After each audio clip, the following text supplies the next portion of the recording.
Mes chers amis, l'heure est grave et j'irai même jusqu'à dire que l'heure est très très grave. Je ne sais pas pour vous, mais personnellement j'ai fait le constat que il y a exactement 4 mots qui minent notre société au Cameroun. Premièrement, nous avons la corruption. Deuxièmement, nous avons l'abus de pouvoir. Ensuite vient l'insécurité. Et pour terminer, on a la promiscuité. Parce que, sincèrement, je viens de tomber sur une histoire horrible. Et croyez-moi, c'est pas du tout beau à voir. Prenez donc tous vos tabourets parce que je m'en vais de ce pas vous raconter quelque chose qui est arrivé au dénommé Sylvain qui a malheureusement perdu la vie dans les circonstances vraiment ignobles en ce jour. Vous l'aurez donc compris, les événements se déroulent au Cameroun, plus précisément à Loum. En fait, ce qui se passe, c'est que Sylvain, c'est un homme qui a une femme et chaque matin, comme à son habitude, il va au travail. Aujourd'hui donc, voilà, c'était son heure qui avait sonné malheureusement, puisque Sylvain s'est levé ce matin et est allé au travail comme chaque matin à son habitude. Il arrive donc au travail, il finit de faire ce qu'il avait à faire, vient donc l'heure pour lui de rentrer à la maison. Malheureusement, quand il arrive à la maison, il trouve sa femme en plein débat, c'est-à-dire qu'elle était en train de faire la chose, le mougouli, avec un autre homme qui n'était pas Sylvain. Et tenez-vous prêts, tout ceci se passait sur le lit conjugal. Je tiens également à préciser que l'homme en question avec qui la femme trompait son mari, c'est un homme en tenue, un militaire. Sylvain arrive donc à la maison, surprend sa femme en train de faire ces choses-là. Pris donc de colère, il va commencer donc une bagarre avec le militaire en question, histoire de sauver un peu son honneur. Parce que vous-même vous voyez, quand un gars en fait arrive et qu'il voit qu'il s'est fait tromper, il va toujours déclencher la bagarre, ce qui est plus ou moins logique et normal. Le voilà qui commence à bagarrer avec le militaire en question et heureusement, ou plutôt dirais-je malheureusement pour lui, il va gagner la bagarre avec le militaire. Le militaire s'en va donc en courant, mais tenez-vous prêts, il s'en va comme ça pour aller chercher ce qu'on appelle chez nous au Cameroun le retour, c'est-à-dire le renfort en fait. En fait, il part et il cherche 2 autres de ses amis militaires, c'est-à-dire des hommes en tenue, et les 3 reviennent et débarquent chez Sylvain. Voilà, ils prennent Sylvain, le ramènent quelque part dans une base militaire où il va subir toutes sortes de tortures qu'on ne peut infliger à un être humain normal. En fait, ils l'ont torturé toute la soirée, toute la nuit, jusqu'au petit matin. Et malheureusement, Sylvain étant un être humain de chair et de sang comme nous tous, a fini donc par succomber à ces tortures-là que lui ont infligé les 3 militaires en question.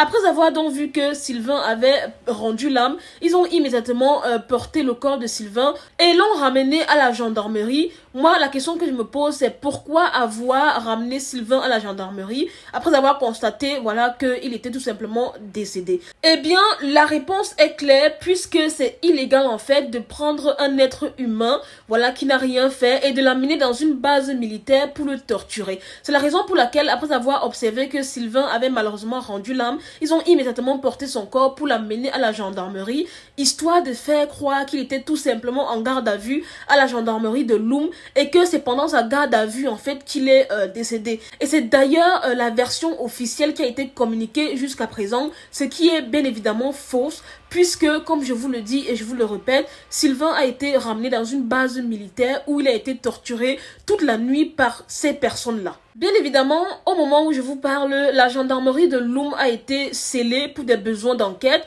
mais n'empêche que les enquêtes du Cameroun, anyway, je ferme ma bouche, mais j'ai également vu une vidéo sur les réseaux sociaux où les gens étaient en train d'emballer le corps de Sylvain dans un drap, certainement qu'il partait, je sais pas moi, l'inhumer, peut-être qu'il était musulman, parce que je sais que les musulmans, ils enterrent vite leur mort et tout. Bref, là n'est pas le sujet. Maintenant que vous connaissez l'histoire, c'est donc à ce moment que vient le débat de à qui la faute. Personnellement, j'ai un peu fait un tour rapide dans les commentaires sur les réseaux sociaux, histoire de prendre un peu la température et de voir qu'est-ce que les gens en pensaient. Force était de constater que énormément de personnes avaient oublié les vrais coupables du décès de Sylvain, c'est-à-dire les militaires en question qui l'ont torturé toute la nuit, et ont immédiatement mis la faute sur la femme en question. On est d'accord, Sylvain est décédé parce que sa femme a commis l'acte. En gros, la femme est ici l'élément déclencheur. Faites bien la différence. La femme constitue ici l'élément déclencheur, mais en aucun cas, elle n'est coupable. Je veux dire, ce n'est pas elle qui a pris la vie de Sylvain. Faites bien la différence. En gros, c'est son acte en fait qui a conduit Sylvain à la mort. On va dire ça comme ça. Mais, je dis bien mais, aux yeux de la loi, elle n'est pas du tout coupable. Maintenant, si on prend les aspects moraux, les aspects sentimentaux, etc., oui, on peut dire que Sylvain s'en est allé tout simplement parce que sa femme a commis cette infidélité. Autrement dit, si sa femme n'avait pas eu une liaison avec ce militaire, ne l'avait pas ramené à la maison sur le lit conjugal, au jour d'aujourd'hui, Sylvain serait peut-être encore en vie. Encore une fois de plus, c'est que des hypothèses et c'est que des si. Mais à mon avis, je suis quand même déçue de voir à quel point personne ne s'intéresse au fait que 3 militaires ont torturé un être humain et lui ont ôté la vie. Mais tout le monde est en train de mettre toute son énergie en fait pour dénoncer la femme, traiter la femme de tous les noms d'oiseaux. Je ne suis absolument, mais absolument pas d'accord. D'autant plus que les infidélités, ça couvre vraiment les rues. Vous ne pouvez pas savoir le nombre de personnes qui trompent aujourd'hui, le nombre d'hommes, le nombre de femmes et tout. Sauf que la chance qu'ils ont, c'est que voilà, ça finit toujours plus ou moins bien.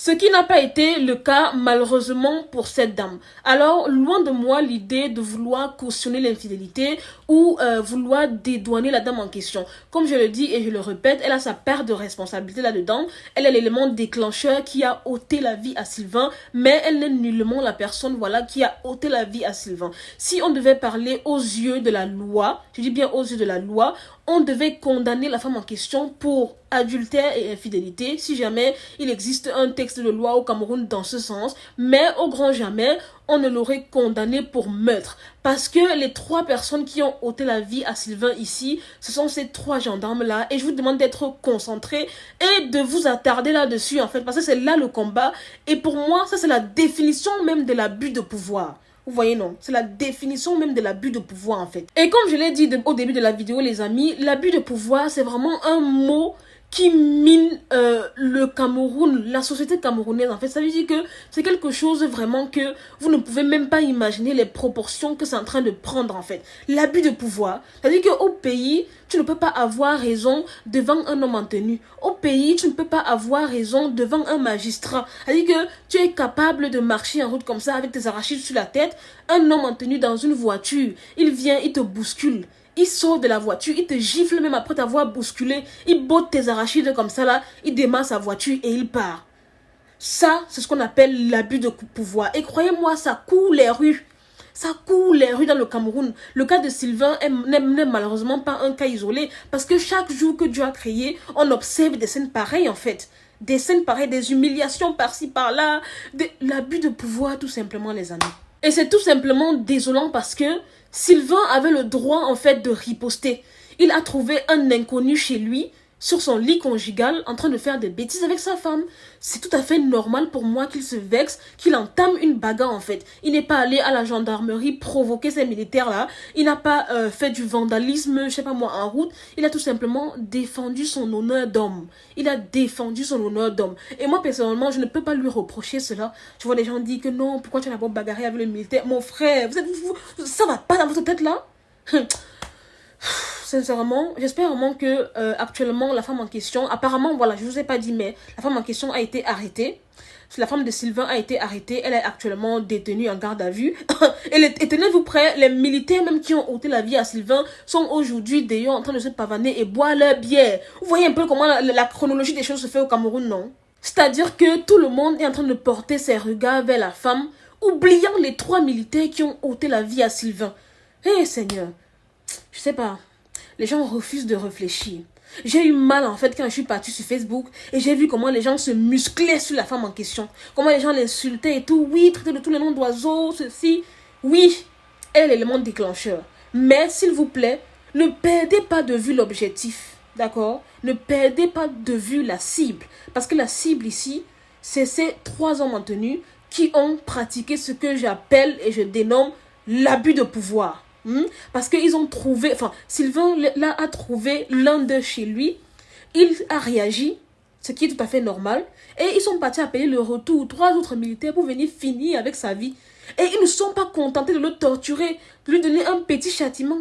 Ils ont décidé de lui ôter la vie en fait. Vous ne le savez peut-être pas les amis, mais quand on torture quelqu'un, à un moment donné, on sait quand on doit s'arrêter en fait. Quand quelqu'un n'en peut plus, quand quelqu'un est à bout de souffle, quand quelqu'un dont la vie ne tient qu'à un fil en fait, tu sais.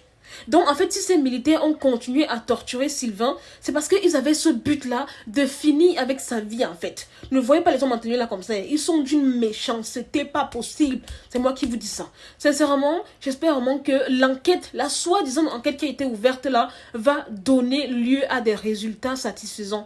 Parce que sincèrement, on en a marre. On en a marre. Il y a eu plusieurs cas comme ça de garde à vue qui sont mal terminés où la personne est die et tout. Sincèrement, trop c'est trop. Raison pour laquelle les amis, je vous invite à partager massivement cette vidéo parce que elle doit faire le tour du monde. On en a marre de l'abus de pouvoir au Cameroun. On en a marre de la corruption. On en a marre de la promiscuité. Trop c'est trop. Il faut que ça cesse. Sur ce, je ne peux que dire beaucoup de courage à la famille de Sylvain.